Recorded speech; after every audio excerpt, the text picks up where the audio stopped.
Hello friends, welcome back to PV classes. CTET बाल विकास का प्रैक्टिस सेट है प्रीवियस ईयर, है ना। तो प्रीवियस ईयर का पेपर हल करना कितना ज़्यादा इंपॉर्टेंट होता है आप सभी को पता होगा। तो प्रीवियस ईयर का पेपर जरूर हल करें क्योंकि इससे बहुत ज़्यादा क्वेश्चन जो होते हैं रिपीटेड होते हैं, है ना। तो चलिए स्टार्ट करते हैं। फर्स्ट क्वेश्चन है यहाँ से, प्रगतिशील शिक्षा के हिमायती इनमें से किसका। फर्स्ट ऑप्शन है यहाँ से, बचपन एक अलग जीवन चरण है जिसमें बच्चे के रूप में वह क्या है की बजाय के वयस्कों के रूप में क्या बनेंगे ज़्यादा महत्व रखता है।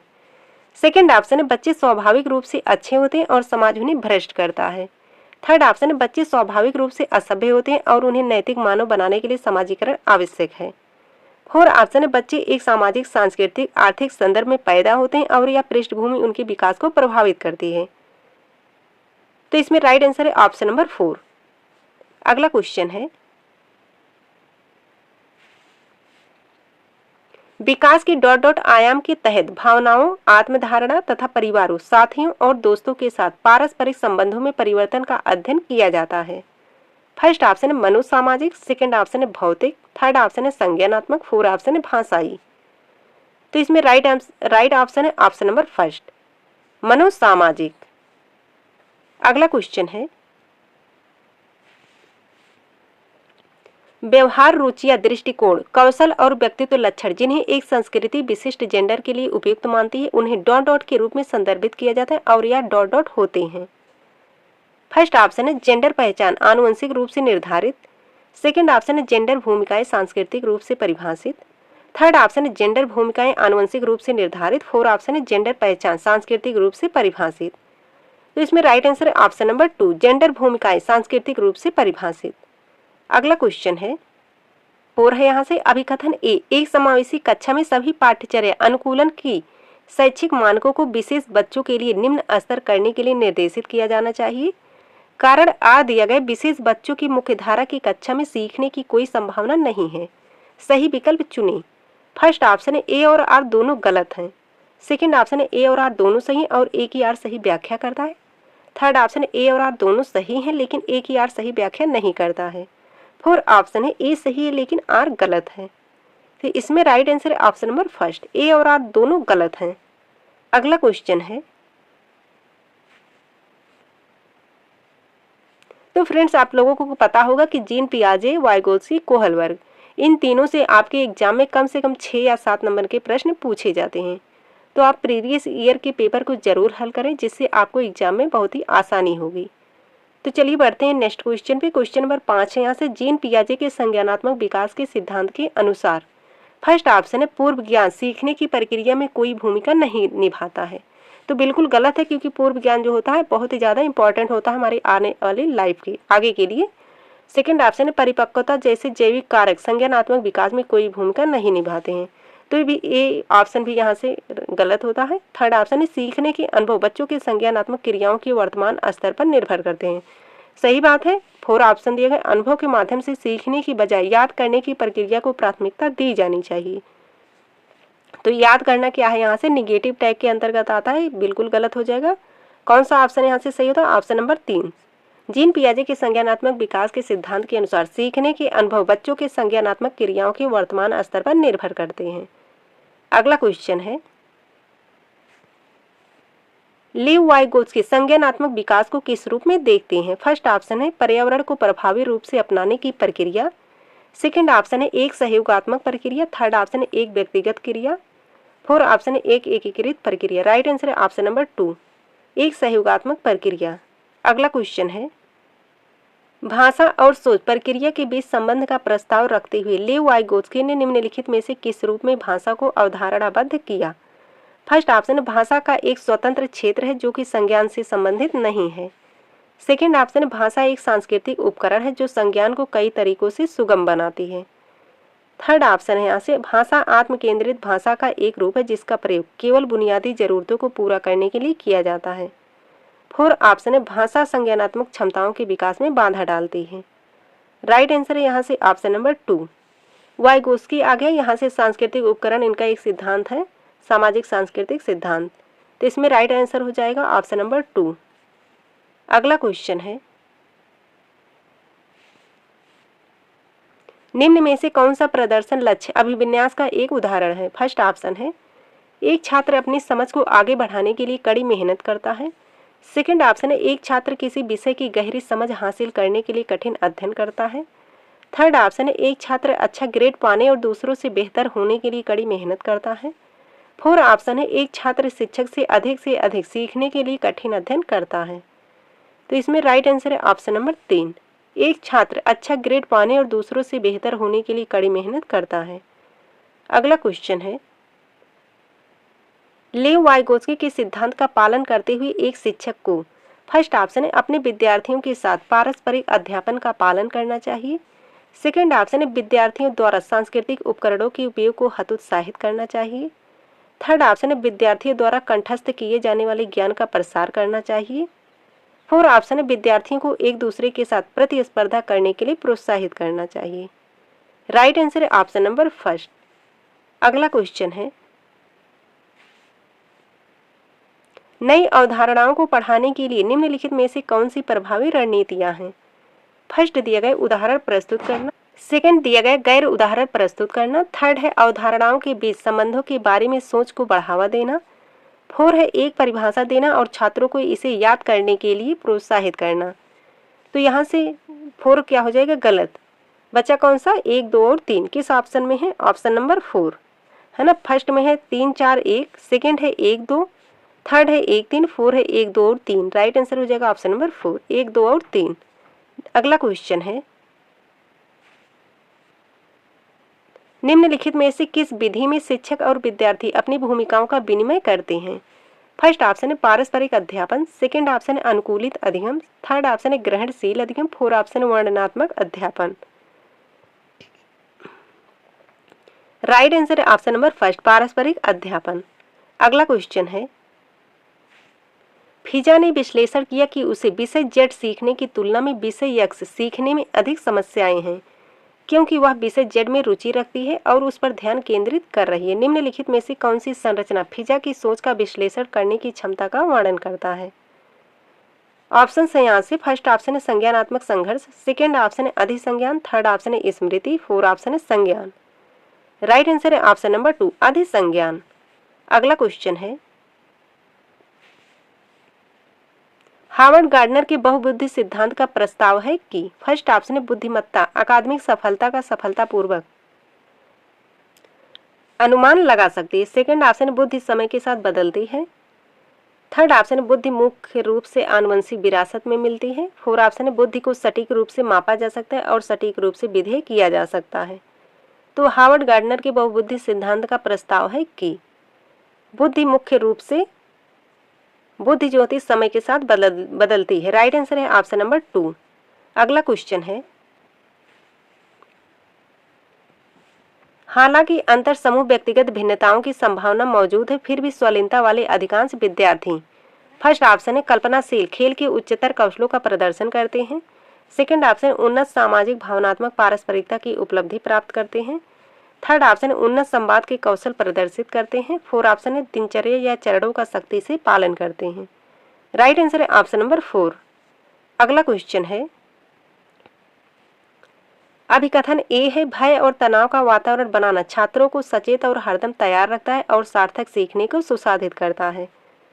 कारण आर दिया गया, अधिगम केवल बाहरी कारकों द्वारा नियंत्रित होता है। सही विकल्प चुनें। फर्स्ट ऑप्शन है ए और आर दोनों गलत हैं, सेकंड ऑप्शन है ए और आर दोनों सही है और एक ही आर सही व्याख्या करता है, थर्ड ऑप्शन है ए और आर दोनों सही है लेकिन एक ही आर सही व्याख्या नहीं करता है, फोर्थ ऑप्शन है ए सही लेकिन आर गलत है। राइट आंसर है ऑप्शन नंबर फर्स्ट, ए और आर दोनों गलत हैं। अगला क्वेश्चन है, वर्ग समावेशन का एक उदाहरण अभिकथन ए लोकेश को एक संकल्पना दिल्ली को दूसरी संकल्पना भारत के उपसमूह के रूप में वर्गीकृत करने में परेशानी होती है।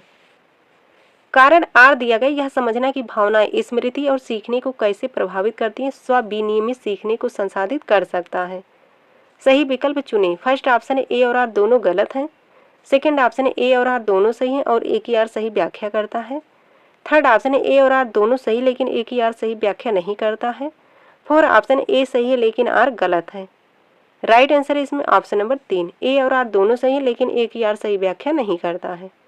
अगला क्वेश्चन, निम्नलिखित में से कौन सा कथन नैदानिक आकलन के उद्देश्य का उपयुक्त वर्णन करता है?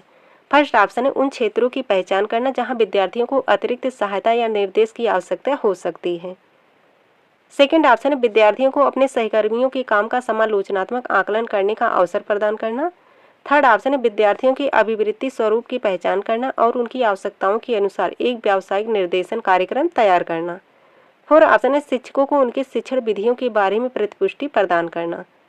राइट आंसर इसमें ऑप्शन नंबर फर्स्ट, उन क्षेत्रों की पहचान करना जहां विद्यार्थियों को अतिरिक्त सहायता या निर्देश की आवश्यकता हो सकती है। अगला क्वेश्चन है 10 साल की काकुली गणित के कठिन सवाल से जूझ रही है, उसके समस्या समाधान कौशल को बढ़ाने के लिए उसकी शिक्षिका क्या कर सकती है। फर्स्ट ऑप्शन है कड़ी से कड़ी सजा दे ताकि भविष्य में ऐसा दोबारा ना हो। सेकंड ऑप्शन है उसे समस्या का समाधान दें। थर्ड ऑप्शन है उसे समस्या को छोड़ने और अगले एक पर जाने के लिए कहें। फोर्थ ऑप्शन है कोशिश करते रहने के लिए उसे प्रोत्साहित करें और जरूरत पड़ने पर आलम्बन प्रदान करें। राइट आंसर है ऑप्शन नंबर 4। अगला क्वेश्चन है जीन पियाजे डॉट डॉट को मानता है, लेव वाइगोत्स्की डॉट डॉट को मानता है। फर्स्ट ऑप्शन है निजी वाक आत्म विनियमित में प्रभावी, आत्म केंद्रित वाक संज्ञानात्मक अपरिपक्वता का संकेत। सेकंड ऑप्शन है आत्म केंद्रित वाक संज्ञानात्मक अपरिपक्वता का संकेत, निजी वाक स्वविनियमित में प्रभावी। थर्ड ऑप्शन है आत्म केंद्रित वाक स्वविनियमित में प्रभावी, निजी वाक संज्ञानात्मक अपरिपक्वता का संकेत। फोर्थ ऑप्शन है निजी वाक संज्ञानात्मक अपरिपक्वता का संकेत, आत्म केंद्रित वाक आत्म विनियमित में प्रभावी। तो इसमें राइट आंसर है ऑप्शन नंबर 2, आत्म केंद्रित वाक संज्ञानात्मक अपरिपक्वता का संकेत और निजी वाक स्वविनियमित में प्रभावी। अगला क्वेश्चन है अधिगम के सार्वभौमिक अभिकल्प में क्या शामिल नहीं है। फर्स्ट ऑप्शन है शिक्षार्थियों के नामीकरण और वर्गीकरण के विभिन्न रूपों को लागू करना। सेकंड ऑप्शन है सभी शिक्षार्थियों को सूचना और ज्ञान प्राप्त करने के विभिन्न तरीके देना। थर्ड ऑप्शन है शिक्षार्थी जो जानते हैं उसे प्रदर्शित करने के लिए सभी शिक्षार्थियों को विकल्प प्रदान करना। फोर्थ ऑप्शन है सभी शिक्षार्थियों के हितों में कार्य करना और तदनुसार चुनौतियों की पेशकश करना। तो अधिगम के सार्वभौमिक विकल्प में क्या शामिल नहीं है। राइट आंसर है ऑप्शन नंबर फर्स्ट। अगला क्वेश्चन है लॉरेंस कोहलबर्ग के सिद्धांत के बारे में निम्नलिखित में से कौन सा कथन सही है। फर्स्ट ऑप्शन है यह नैतिक तर्क पर संस्कृति और जेंडर के प्रभाव को ध्यान में रखता है। सेकंड ऑप्शन है यह बच्चों में नैतिक विकास की प्रगति के सटीक अवस्थाओं को निर्दिष्ट नहीं करता है। थर्ड ऑप्शन है यह प्रायोगिक विधियों द्वारा किए गए अध्ययन पर आधारित है। फोर्थ ऑप्शन है यह बच्चों को दुविधात्मक स्थितियां प्रस्तुत करता है। राइट आंसर है इसमें ऑप्शन नंबर 4, यह बच्चों को दुविधात्मक स्थितियां प्रस्तुत करता है। अगला क्वेश्चन है अभिकथन 1, प्रत्येक बच्चे को खेलने, प्रयोग करने और अपनी दुनिया की खोज करने के अवसर मिलते हैं। सेकंड ऑप्शन है कारण, बचपन एक सार्वभौमिक निर्माण है, सही विकल्प चुनें। तो जहाँ पे आपको सार्वभौमिक मिल जाए वो ऑप्शन आपका गलत होगा। तो यहाँ से कारण गलत हो गया, तो ऑप्शन है ए और आर दोनों गलत हैं। सेकंड ऑप्शन है ए और आर दोनों सही है और एक ही आर सही व्याख्या करता है। थर्ड ऑप्शन है ए और आर दोनों सही लेकिन एक ही आर सही व्याख्या नहीं करता है। फोर्थ ऑप्शन ए सही है लेकिन आर गलत है। तो आर गलत हो गया, बच्चा कौन सा ए सही है लेकिन आर गलत है। राइट आंसर हो जाएगा ऑप्शन नंबर 4। अगला क्वेश्चन है, इसको आप लोग बिल्कुल ध्यान रखिएगा, सार्वभौमिक निर्माण बहुत से ऑप्शन में आप लोगों को बाल विकास के मिलेंगे। अगला क्वेश्चन है, टाइप के क्वेश्चन हर बार आपके एग्जाम में पूछे जाते हैं, 1 नंबर के क्वेश्चन फिक्स ही होते हैं, समझ लीजिए। फर्स्ट ऑप्शन है द्वितीय विश्व युद्ध के दौरान जर्मनी का नेता कौन था। सेकंड ऑप्शन है द्वितीय विश्व युद्ध किस वर्ष समाप्त हुआ था। थर्ड ऑप्शन है द्वितीय विश्व युद्ध में कौन से देश प्रत्यक्ष रूप से शामिल थे। फोर्थ ऑप्शन है द्वितीय विश्व युद्ध के फैलने में किन कारकों का योगदान था। तो राइट आंसर है ऑप्शन नंबर 4। अगला क्वेश्चन है, उन बच्चों को जिन्हें दृष्टिबाधिता है उन्हें शामिल करते समय शिक्षकों को डॉट डॉट का उपयोग करना चाहिए जो। फर्स्ट ऑप्शन है आवृत्ति संग्राहक संचरण उपकरण श्रवण तंत्र है। सेकंड ऑप्शन है, तो फर्स्ट ऑप्शन गलत हो जाएगा, श्रवण तंत्र यानी कि सुनना से संबंधित है। सेकंड ऑप्शन है ब्रेल एक स्पर्श प्रणाली है। थर्ड ऑप्शन है ब्रेल एक श्रवण प्रणाली है। फोर्थ ऑप्शन है आवृत्ति संग्राहक संचरण उपकरण स्पर्श तंत्र है। तो किस माध्यम, जो उन बच्चों को जिन्हें दृष्टिबाधिता है उन्हें शामिल करते हुए समय शिक्षकों को डॉट डॉट का उपयोग करना है। ब्रेल जो एक क्या होती है, स्पर्श प्रणाली होती है, जिसके वजह से जो दृष्टिबाधित होते हैं उनको पढ़ने में सीखने में आसानी होती है। राइट आंसर हो जाएगा ऑप्शन नंबर 2। अगला क्वेश्चन है, आप एक शिक्षक हैं जो अपने छात्रों को आलोचनात्मक और रचनात्मक रूप से सोचने के लिए प्रोत्साहित करना चाहते हैं। निम्नलिखित में से कौन सी रणनीति इस प्रकार के चिंतन को बढ़ावा देने की सबसे अधिक संभावना है। फर्स्ट ऑप्शन है विषय पर व्याख्यान देना और छात्रों को विस्तृत नोट्स तैयार करना। तो व्याख्यान एक निगेटिव वर्ड होता है, गलत हो जाएगा। सेकंड ऑप्शन है एक परियोजना सौंपना जिसमें छात्रों को किसी विषय पर जानकारी को याद रखना और प्रस्तुत करना, तो याद रखना नेगेटिव वर्ड होता है। थर्ड ऑप्शन है छात्रों को उनकी अपने समाधान खोजने के लिए खुले सिरे वाले प्रश्न प्रदान करना। फोर्थ ऑप्शन है छात्रों को उनके ज्ञान का आकलन करने के लिए बहुविकल्पीय परीक्षण देना। तो राइट आंसर इसमें ऑप्शन नंबर 3। अगला क्वेश्चन है, निम्न में से कौन विद्यार्थियों में सीखने के लिए आकलन का एक उदाहरण है। फर्स्ट ऑप्शन है एक परियोजना की शुरुआत में छात्रों को दिया गया रूब्रिक यह रेखांकित करते हुए कि उन्हें एक निश्चित ग्रेड प्राप्त करने के लिए क्या करना चाहिए। सेकंड ऑप्शन है एक अंतिम परीक्षा जिसमें पूरे सत्र में सीखी गई सभी सामग्री शामिल होती है। थर्ड ऑप्शन है पूर्व ज्ञान की जांच के लिए कक्षा की शुरुआत में एक प्रश्नोत्तरी और विचार मंथन। फोर्थ ऑप्शन है देश भर के छात्रों की तुलना करने के लिए एक मानकीकृत परीक्षा। राइट आंसर है इसमें ऑप्शन नंबर फर्स्ट। अगला क्वेश्चन है, अभिकथन ए लड़कों की तुलना में लड़कियों में सामाजिक और सांस्कृतिक कारकों से अधिक प्रभावित होने की जन्मजात प्रवृत्ति होती है। कारण आर दिया गया लड़कियां आनुवंशिक रूप से लड़कों की तुलना में अधिक संवेदनशील और भावनात्मक रूप से कमजोर होती हैं, जिसके कारण उनकी सामाजिक अपेक्षाओं के अनुरूप होने की संभावना अधिक हो जाती है। सही विकल्प चुनें। फर्स्ट ऑप्शन है ए और आर दोनों गलत हैं। सेकंड ऑप्शन है ए और आर दोनों सही हैं और ए की आर सही व्याख्या करता है। थर्ड ऑप्शन है ए और आर दोनों सही है लेकिन ए की आर सही व्याख्या नहीं करता है। फोर्थ ऑप्शन है ए सही है लेकिन आर गलत है। राइट आंसर है ऑप्शन नंबर फर्स्ट, ए और आर दोनों गलत हैं। अगला क्वेश्चन है, अभिकथन ए दिया गया 12 साल की अमाना हर बार डर जाती है जब शिक्षिका उसे ब्लैक बोर्ड पर गणित की समस्या का जवाब देने या हल करने के लिए कहती है, क्योंकि उसे डर है कि शिक्षिका उसे डांटेगी और वह शर्मिंदा होगी।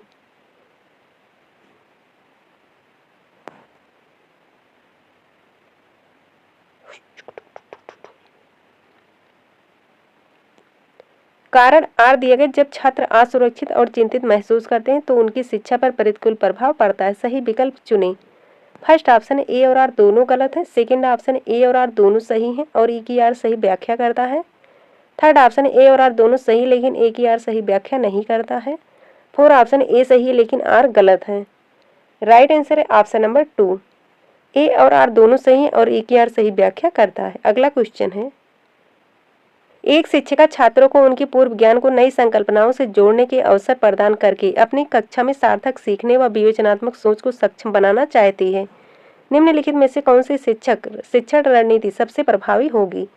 फर्स्ट ऑप्शन है छात्रों को नई सामग्री से संबंधित कार्य को पूरा करने के तरीके के बारे में चरण दर चरण मार्गदर्शिका प्रदान करना। सेकंड ऑप्शन है नई सामग्री पर व्याख्यान देना और छात्रों को याद करने के लिए महत्वपूर्ण शब्दों की सूची प्रदान करना। थर्ड ऑप्शन है विद्यार्थियों को पाठ्यपुस्तक के अध्याय को पढ़ने और अंत में प्रश्नों के उत्तर देने के लिए कहना। फोर्थ ऑप्शन दिया गया है यहाँ से छात्रों से नई सामग्री से संबंधित अपने स्वयं के अनुभव साझा करने के लिए कहना और फिर उन्हें विषय से जोड़ना। राइट आंसर है ऑप्शन नंबर 4। अगला क्वेश्चन है, एक समावेशी कक्षा में शिक्षक। फर्स्ट ऑप्शन है प्रतिस्पर्धा की भावना को बढ़ावा देकर बच्चों को बेहतर तरीके के लिए प्रोत्साहित करने की कोशिश करता है। सेकंड ऑप्शन है बच्चों में कमियों की पहचान करता है और उनका सही ढंग से नामीकरण करता है। थर्ड ऑप्शन है अलग अलग शैक्षणिक क्षमताओं के आधार पर बच्चों को अलग करता है। फोर्थ ऑप्शन है बच्चों की विभिन्न आवश्यकताओं के अनुरूप पाठ्यचर्या और शैक्षणिक रणनीतियों को संशोधित करता है। तो एक समावेशी कक्षा में शिक्षक बच्चों की विभिन्न आवश्यकताओं के अनुरूप पाठ्यचर्या और शैक्षणिक रणनीतियों को संशोधित करता है। राइट आंसर है ऑप्शन नंबर 4। तो फ्रेंड्स आज के लिए बस इतना ही, मिलते हैं एक नए वीडियो में, तब तक के लिए जय हिंद जय भारत।